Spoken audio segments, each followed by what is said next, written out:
Welcome back. It's the Lousy Florida Traveling Gardener here.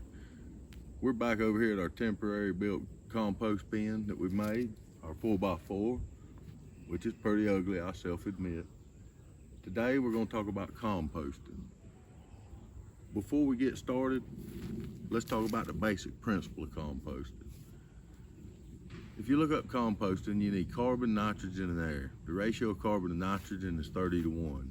Now don't get that confused. That's not talking about bulk volume. That's talking about the carbon and nitrogen makeup of the products that you're using. So you need to, if you get into this, you need to look that up if you want to get precise on that.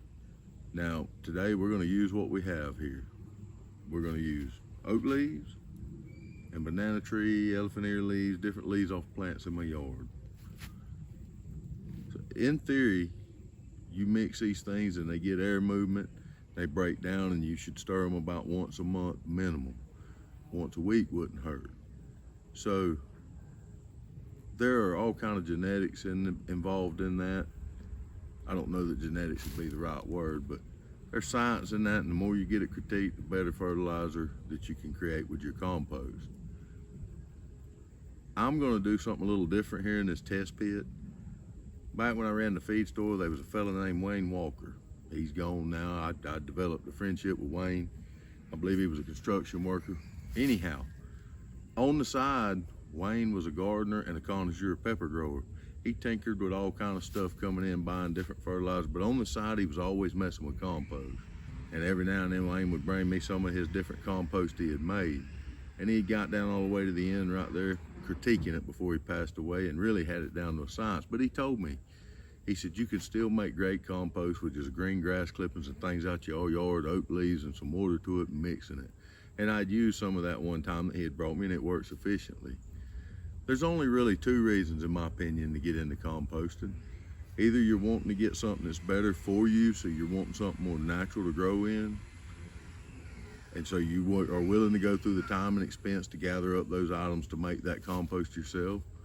Or, as in my case, I have a lot of trees, I grow a lot of plants, so those items are readily available, and any other time I'd be gathering them and burning them and disposing of them.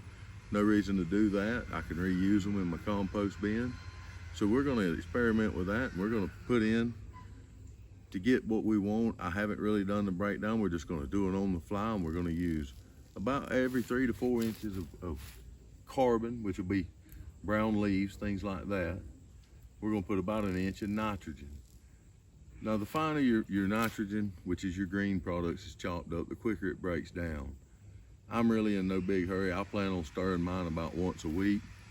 I plan on adding some chicken manure and things out of my hen house that I have into that.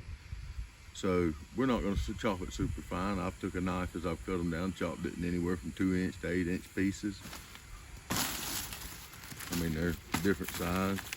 No doubt, the finer you chop it, the better you are. I'm not really all that concerned with that. It's going to break down as much as I'm going to stir it. So we're going to start filling the compost bin here. We're going to start our base on the bottom off with our oak leaves, which will be our carbon, our dead stuff. And we're just going to keep piling them in here until we get about 3 or 4 inches. And you could definitely cut it up better than this to speed up the process. And now we have our green. Now for me, this composting will be spread out as I'm trimming my leaves. I'll slowly keep filling my bins. From what Mr. Walker told me and from the research that I've done on my own, you never want to leave your top open to just green stuff. You always want to cap it with your carbon, which is dead stuff. So since that's all the green I got right now, I'm gonna put about another 4 to 6 inch layer on top of that of some carbon, which is our leaves.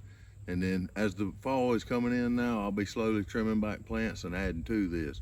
I'll try to remember to keep you tuned in. When it gets about half full, the next time I add then, I'll rake it out the front, turn everything, and just keep adding till it's full. And we'll add a little water on it when it's dry here and there.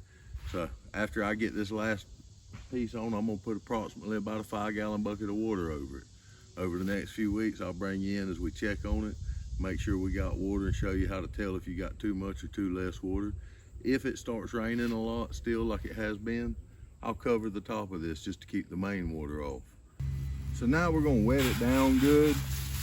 Over the next couple weeks, I'll be checking on it to make sure it's wet, and I'll be trimming stuff in my yard and adding to this. So by the time we get back together again, it should be full in about 2 weeks. About twice a week, the weather permitting, I rake out my chicken pen so it gets some feathers and manure in it too. Now when we join back in 2 weeks and pull this out, I don't expect to see much breaking down. What I'm gonna be looking for, number one is I'm wanting to get it moved around where the air can breathe, so that's the reason for pulling it out. Number two, we're gonna be checking our moisture content to make sure we're keeping it wet. Over the next couple weeks, like I told you, 3 to 4 times a week, I'll come over and check on it and spray it. We'll be looking to see if there's any beneficial insects in it, and then after we do that, we'll put it right back in here. Everything will be stirred around, and it can start its process. I'm expecting it to take about 3 to 4 months. And after the first time, about twice a month, we'll come out here and pull it out, look at it, mix it, change it. See what happens. We'll see if this poor man's compost works.